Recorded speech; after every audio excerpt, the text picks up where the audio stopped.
Hello and welcome to Leadership Ripples with Leah Fink.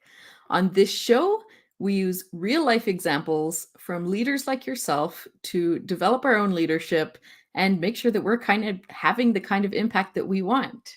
Because as a leader, you have a ripple effect, not only on the people you lead, your team, but going out into the organization and even out into people's personal lives. So I hope you'll join us as we explore today. Please feel free to comment and ask questions. Of course, if you're watching us live, we'll be able to discuss those. If you're watching this and we're no longer live, still please comment and ask those questions, as that way I will be able to get back to you. If you've been enjoying this show, I certainly would appreciate it if you could go to your favorite podcast app. You can find the description in there in the comments below, and go please leave a rating or a review. It really helps the show get out to more people. Now, today we are going to be talking about the role in leadership of promoting self-confidence in your team, or how much are you really responsible for when it comes to your staff? OF writes in with their question. I have an employee who seems to struggle a lot with her self-worth or belief in herself. I'm wondering if I'm not doing a good enough job as a leader in supporting her, but also don't know what else I can do at this point. I try to give her a lot of positive praise and feedback whenever possible. That goes over well, but if one little thing goes wrong in her work or she makes a small mistake, she gets genuinely distraught. It's very stressful for me and for my team to give her constructive feedback, as it creates a big emotional response. She does great work and the team like her aside from this particular issue. I don't want to lose her, and this is more about my stress about how to handle her insecurity. What can I do? Thank you so much, first of all, for sharing that situation, OF. And you've really opened a very important point for leaders to consider, and that is, what are we responsible for when it comes to the emotional health in this way of our team? Now, on this show, if you've listened before, I talk a lot about responsive leadership and the responsibility of ethically using the power you have inherent in your leadership role. But like every other behavior, this lies on a spectrum. And this spectrum is not taking enough accountability for what's happening for your staff team and taking too much accountability. And ultimately, this is the principle I see at the heart of this story.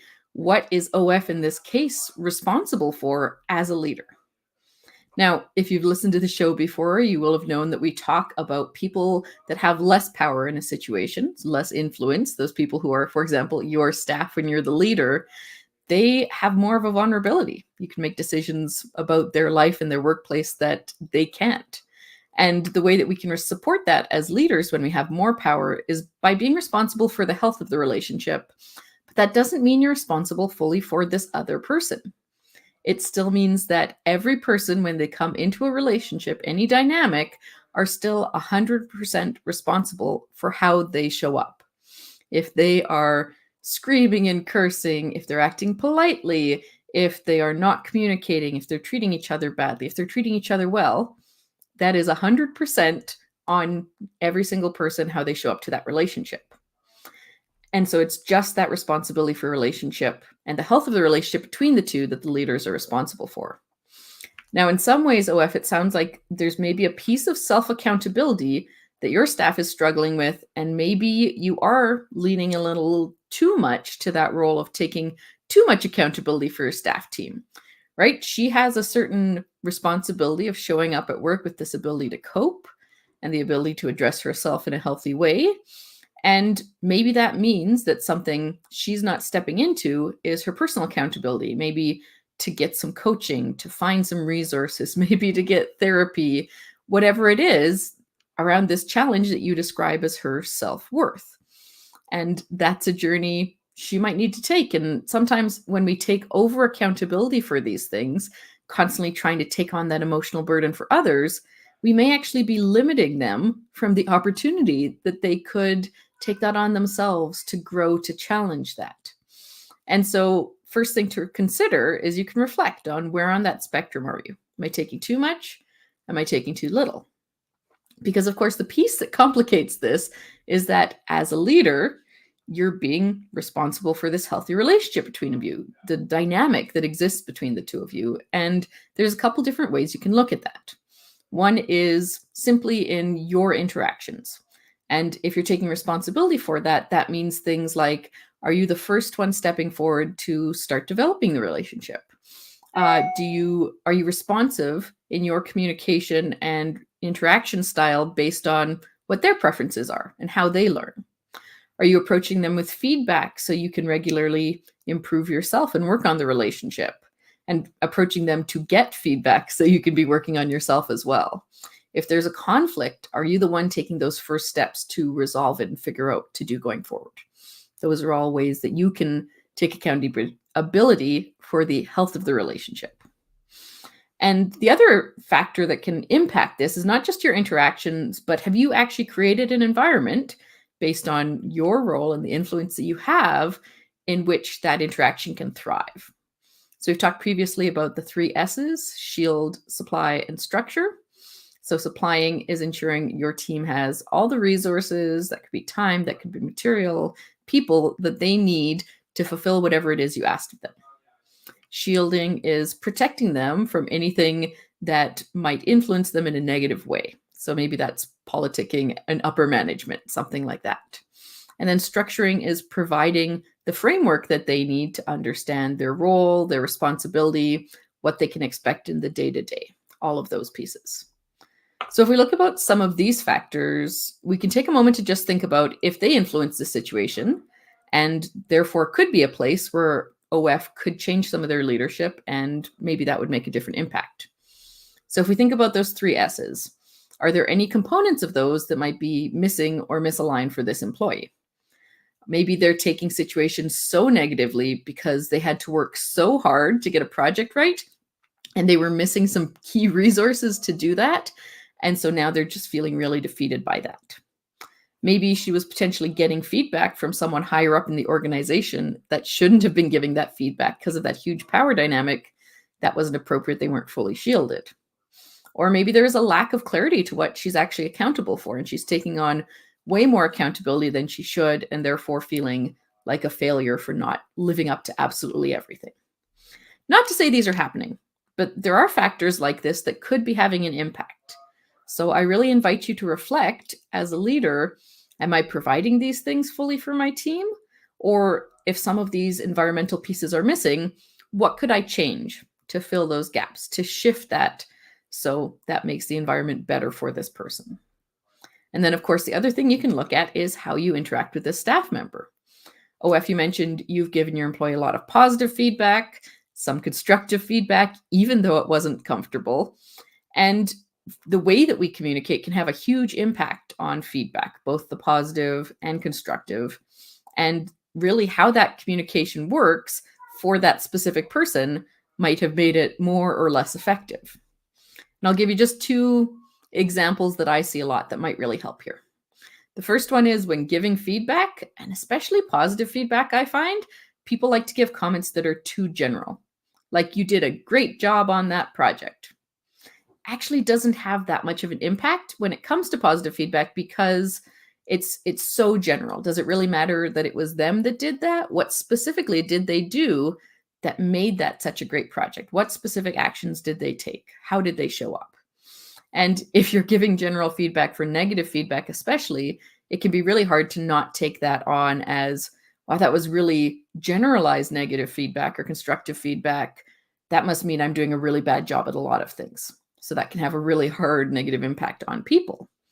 So you can look at your feedback. How specific is it? Is it talking to those actions that you really want to see or have really appreciated seeing? And kind of related to this is how much we tend to talk in statements when we communicate about the attributes of a person instead of their actions. And a great practice I like to use for this in all areas of my life, I recommend everyone use this with yourself, your own self-talk, in supporting others. If you have kids at home, it's a great thing to practice with them. And that is just using more actioning or even verbing situations, turning things into action words. And you might say something generally like, you were great in that meeting. Or we might be saying something to ourselves like, I'm so stupid. These are common ways that we talk about us as people. I am so smart, I'm so dumb. We really tend to use these personal traits. And if that's the case and something happens that we don't like, it is really hard to change that personal trait. How do you change I'm stupid to I'm smart? It's a really big thing and it doesn't have any action to it. And we can even get trapped sometimes in these positive traits. If you've been told you're smart and then you make a bad decision, you feel even more stupid for that, right? It can all compound on itself.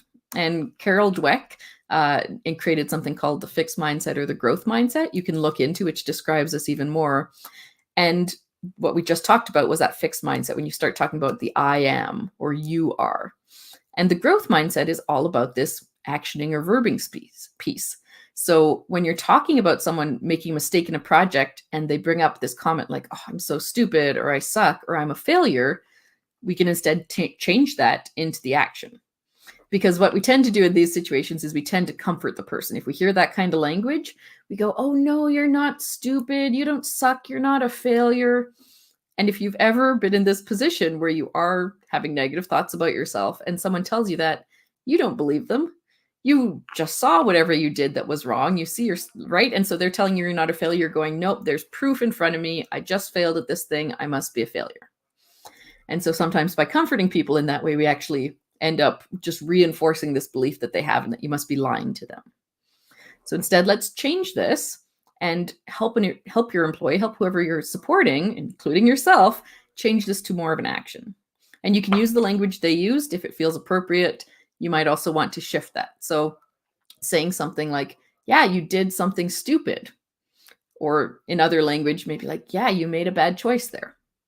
A part of your project failed, right? We can talk about these because the follow-up question to this is, what would you like to do about it now? Okay, you made a bad choice here. What'll help you make a better choice in the next project? Okay, one component of this project failed. Can you tell me about some of the things that worked well that we're going to try to continue for next time? And so we're starting to take people away from this self-depreciating, just continuing to talk negatively about themselves to, oh, what is a positive thing I could do to improve in the future? And that's really what we want to move towards, right? Is none of the mistakes that they made are life-ending. They're really things that we can just keep improving. And it brings a very different mindset, and our brains react very differently to this. And as a leader, I really love being able to try out different communication styles like this, different approaches, because there is space in leadership to definitely be mentoring and modeling healthier behaviors and these soft skills. And that doesn't mean that you need to take full accountability for someone else's emotional experiences and how they show up. You can be responsive and support them and help them move towards something healthier instead. So, OF, I thank you so much for your question. I'm really looking forward to how we're going to continue this conversation and talk about maybe some specifics about how you might be able to better support or maybe step back from this particular employee. And just a reminder, if you have a story, a question that would be part of this show, we would love to have it. You can do that by clicking the link in the description and sharing your story. And like OF, then I would be following up with you with a session complimentary to make sure that we've answered your question and to say a big thank you. If you prefer this show in podcast form, it comes out on Friday mornings, and you can also find the link for that in the description. I want to thank you so much for listening and learning with me, for choosing how you show up as a leader and choosing to take action to continually be learning and growing. And as we close, just remember to ask yourself, what kind of ripples am I going to create this week?